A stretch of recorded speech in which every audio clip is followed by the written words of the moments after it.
sevdim.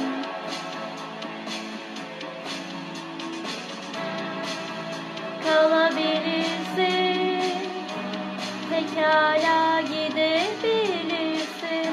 Daha değersiz hissettiremezdim.